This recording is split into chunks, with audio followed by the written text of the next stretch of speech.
After years of conflict with the Islamic State, security officials in Iraq are fighting an undeclared war against a new enemy, drugs.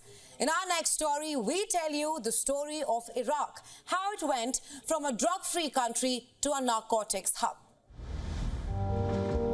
Once famous as a flourishing drug-free hub, the American invasion in 2003 turned Iraq into a haven for narcotics abuse and related trafficking.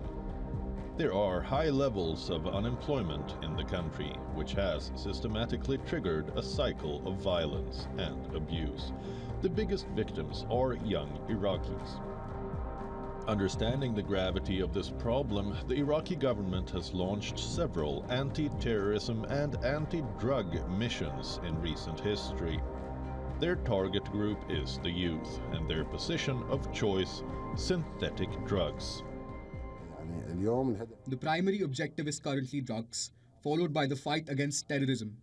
Against the backdrop of this existence of only a small number of remnants of the terrorist organizations in Iraq, drugs are the main culprit for disrupting the public order in the country. Import, export, and manufacturing of narcotics is banned in Iraq. Those found guilty can face a death or life sentence, and whoever possesses drugs shall be punished with imprisonment for 10 to 15 years. There are also penalties for those who are caught as drug users. But even these harsh penalties have failed to curb the spread of drugs, let alone the trafficking activities. This is Maher Jihad. He fell victim to drugs after 3 of his brothers were killed by extremists. Jihad was only 20 then. After taking drugs, I almost lost consciousness. I felt very uncomfortable, had trouble breathing, and was unable to sleep. I felt like I couldn't survive anymore. Later on, I got the idea that I had to get rid of drugs.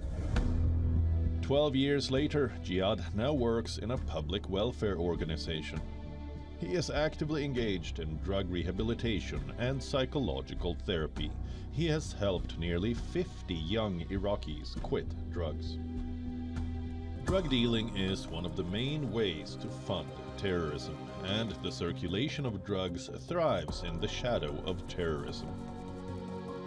Before 2003, the use and trade of drugs in Iraq were very limited, if not nearly non-existent. Iraq was a model in the region in terms of the strict security measures against the use and trade of drugs. But soon, everything changed. The US military dissolved the local security departments because they belonged to the Saddam regime. This disrupted the public order in Iraq. The Iraqi youth group is currently facing risks from drug hazards. The United States bears a moral responsibility for this. To top it all, widespread poverty and a high unemployment rate have aggravated people's frustration. They have also increased the likelihood of drug use. What is worse, a poorly invested health system makes it difficult to help addicts get rid of drugs.